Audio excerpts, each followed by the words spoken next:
اور خواجہ نوشا گنج بخش رضی اللہ تعالیٰ عنہ، نوشا پاک جنہوں دے مرید آپ نوشائی آخر اج دے مرید تے جویں لانتی بنے پھردے نے انہاں سرکاراں دی گل سن لو. آپ دے دو صاحبزادے، بڑے صاحبزادے دا نام سی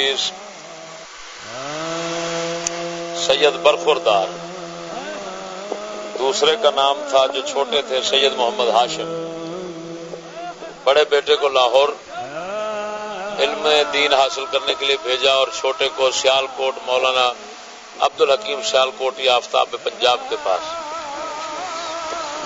کیونکہ ان کا زمانہ ایک ہے. مدرسہ میں جب وہ بیٹے چلے گئے نا او بھائی، تو آپ نے دونوں بیٹوں سے فرمایا بیٹے اگر خبر ارتحال ما ازی دار الفنا بدار البقاء استماع یابید فاتحہ ما ہم دراں جا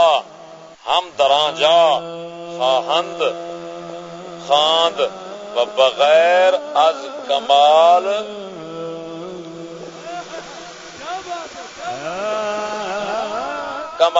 فضیلت بخانہ نیاین.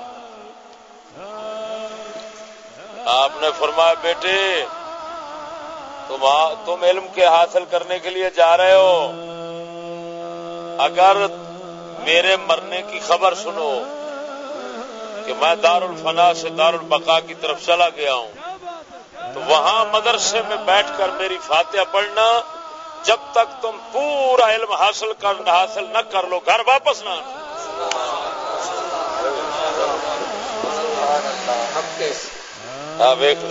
یعنی اگر دوران تعلیم میں تمہیں میری موت کی خبر پہنچے تو میری فاتحہ وہاں ہی پڑھ لینا اور تعلیم کی تکمیل کے بغیر گھر نہ آنا.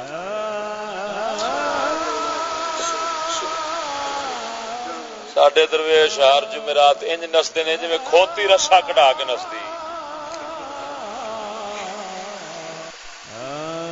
ڈب جاؤ، ٹر گئی دنیا، مرد چلے گئے بھائی.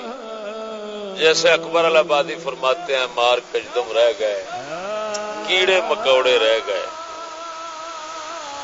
مار اندر سپ نو فرماتے ہیں سانپ اور بچھو رہ گئے، کیڑے مکوڑے رہ گئے. آدمی تو ہیں پر انسان تھوڑے رہ گئے. ہاں صورتیں تو ہیں پر انسان تھوڑے، شکلیں ہیں لیکن انسان. جاؤ اسی ایک قول کو یاد رکھ لو، پلے باندھ لو، پھر دیکھو وقت کے امام بنتے ہو یا نہیں بنتے. ایک ہے وقت کا امام بننا، ایک ہے گلی کا امام بننا. تمہارے جیسے ہر جمعراتی جو ہوتے ہیں وہ گلی کے امام بنتے ہیں. کون سے گلی جانتے ہو؟ روٹی نان کا امام. کہندے نہیں